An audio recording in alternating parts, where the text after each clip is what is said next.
So we are going to go over our 2021 COIA survey.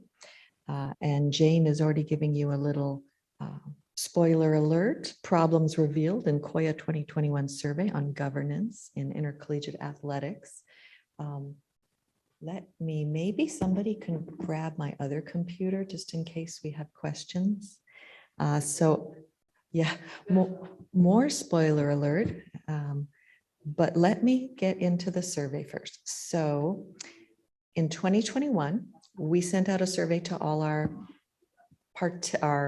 members, and our members are all schools, particularly Division I schools who have athletics programs. We got 31 responses back, and as you can see, 77% were public, 7 were private.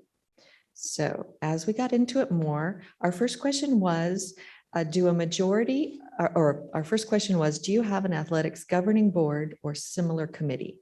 Yes, 3/4 do. Does the faculty senate have a committee with specific responsibility for overseeing intercollegiate athletics? Maybe, half do. So you can see a difference already between having faculty senate representation on oversight over athletics. So there's definitely, well, I'm not going to say definitely a committee, but 75% have a committee with athletics governing board. How would you best describe the purpose of this committee? About 20% say oversight, 80% say advisory, and very few say governance. Okay, so interestingly, then we go on and we ask, well, are there positions on this group for faculty senate members? And 60-40 say yes. And what is the process for selecting this faculty member? Most of it has faculty senate involvement. Some of it is CEO appointed without faculty involvement, and that's about 25%. So ideally, as a faculty senate organization, we would like to see faculty senate representation at all levels so that we can give input on the impact on students in the classroom to the academic governance bodies. Now I see some questions. Should I keep they're Jane with her spoilers. So I'm going to keep going and see if we can beat Jane's spoilers to the punch. Did you have a question, Andrew? No. How are COIA members selected? Okay, so we're just a few questions about COIA in general. I apologize here. So COIA members are usually elected or appointed by the faculty senate or nominated by the faculty senate, or 10% of the time appointed by the president.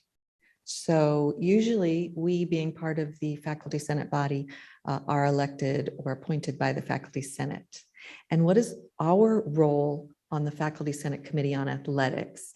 It's fairly evenly split between a voting member, a non-voting member reporting regularly to, and then various other methods for being involved with. But we are usually involved with the faculty senate committee on athletics, if we have one.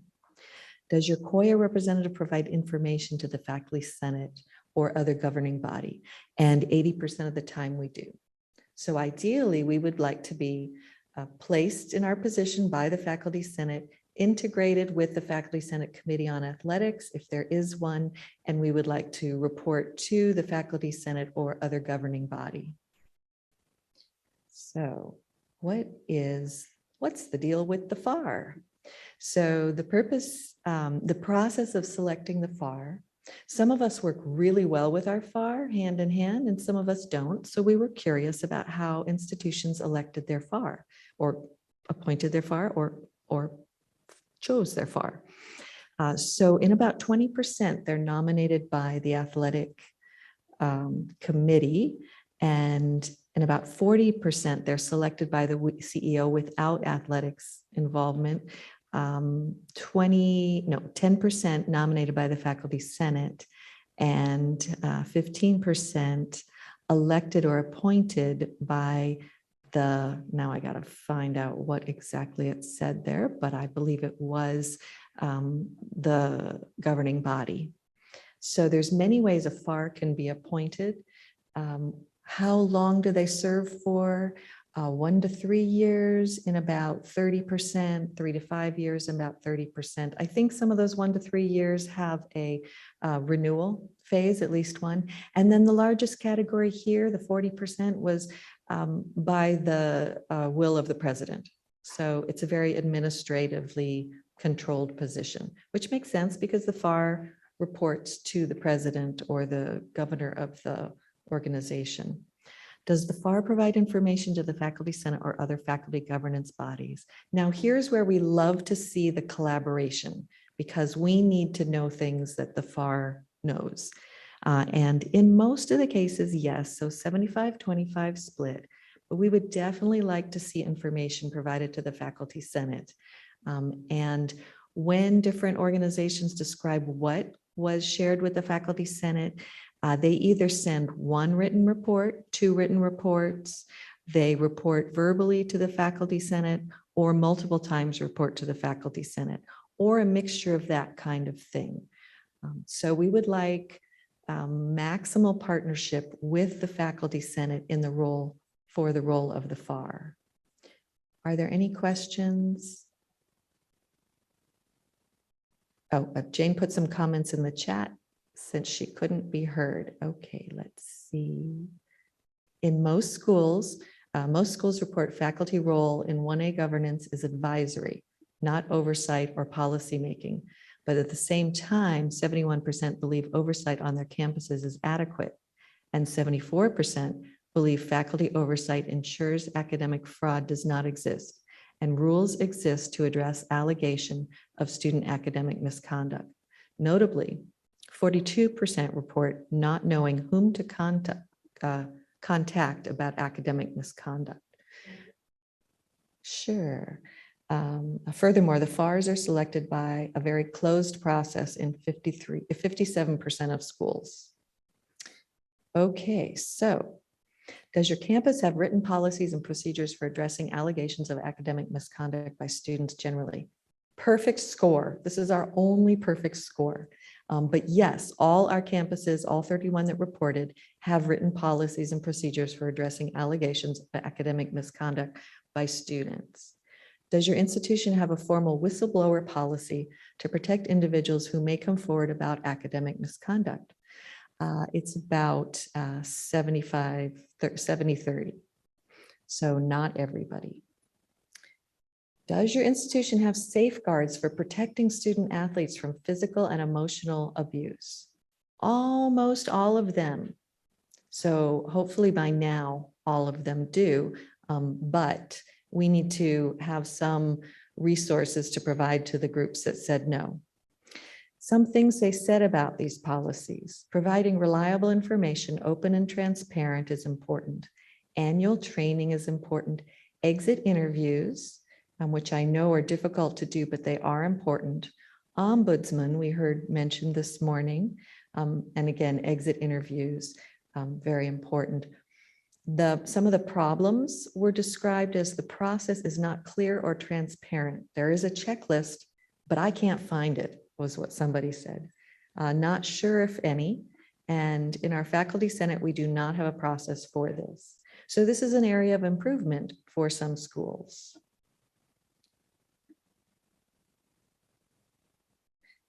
Let's see. Do you believe that faculty oversights of athletic on your campus has the power and necessary control mechanism in place to ensure that academic fraud does not exist on your campus? This question was also asked whether we had interest and time available to, got to move this out of the way, to make sure academic fraud does not exist. And they were very similar in their 75-25 answer. So I would say for schools that said no to this, we need to get them some resources. Is oversight of athletics adequate at your institution? So here is, of course, the money question. And let's see our comment. Will you share the results of this survey? Yes, absolutely. We will get these out to our membership. And we will follow up on the survey with other questions. So to the question of oversight of athletics, we asked for some good examples and bad examples of oversight. Good, included advice and consent, which is rarely heard from, I would say, upper echelons don't usually need consent from the faculty senate to do things. Highly involved FAR. So the FAR is very important, and we're thankful to NCAA for naming the FAR as an important, as a required part of the governance of athletics. However, some of us work really well with our FARs. They're on our committee on athletics for the faculty senate, and some faculty senates don't have any contact with their FARs. And that's what we need to bring together. So a highly involved FAR is an example of a very good system of oversight. Faculty committee that has some authority is important, and then oversight of budget, at least knowing the budget, which you'll see in a future slide is difficult to tell because there's so many aspects to an athletic department budget. Some examples of bad oversight. The university announced that about a third of the varsity teams are being eliminated, and the faculty senate was not consulted or even informed in advance. No communication with the FAR, inadequate budget controls, and inadequate oversight is little to no input on policy decisions. So those are all things that we don't want to happen to your schools. Data and money are always important. We need to track the data, and the ever evasive financial support of athletic, different booster clubs, different organizations. It's very muddy, but it's very important because it all comes out to the whole. So budget management and ensuring academic success for athletes is something that faculty can be very involved in and should be very involved in, and making sure that things are equitable for students. At my institution, we were essential in bringing to the athletic department the fact that women who travel did not have access to internet at their hotels, but the football and basketball teams had perfect access to fast internet. So there was an inequality that was based on money that wasn't necessarily known about by the leadership. It was just the hotels that were selected. That's done now. That's history. We also noted that the women were cleaning their own bathrooms, but the men were not. That does not happen anymore, I'm happy to say.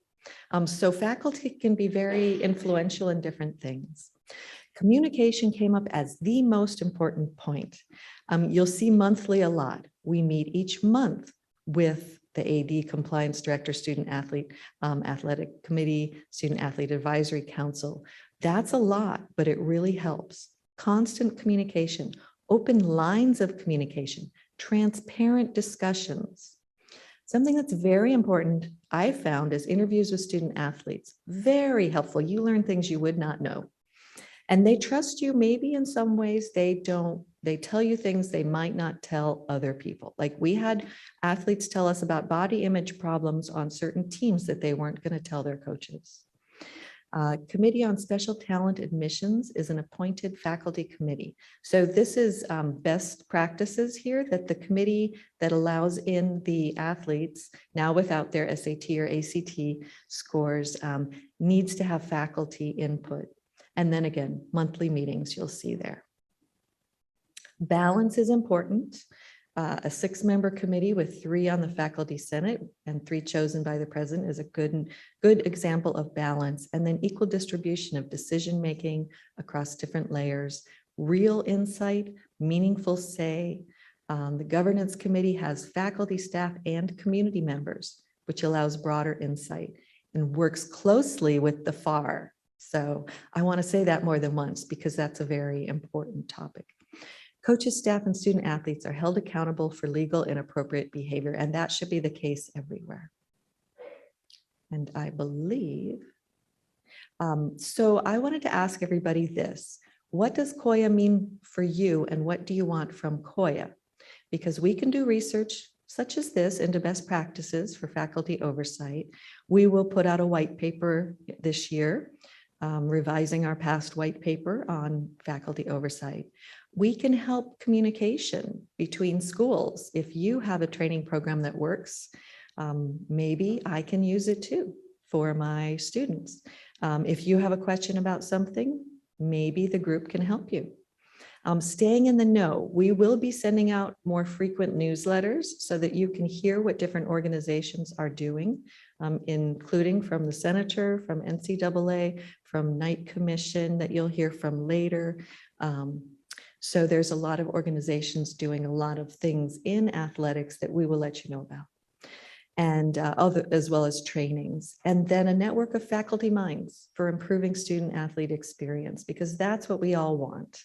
And so we all want to be working together. I forgot to mention Drake Group. They are also important in what's going on with athletics. So that's all I have. And let's go back to Jane. And do you want to add, Jane? Oopsie, sorry about that. Nope. Not going to leave the meeting. There we go. No, I think you covered everything, Kelly. Did a great job.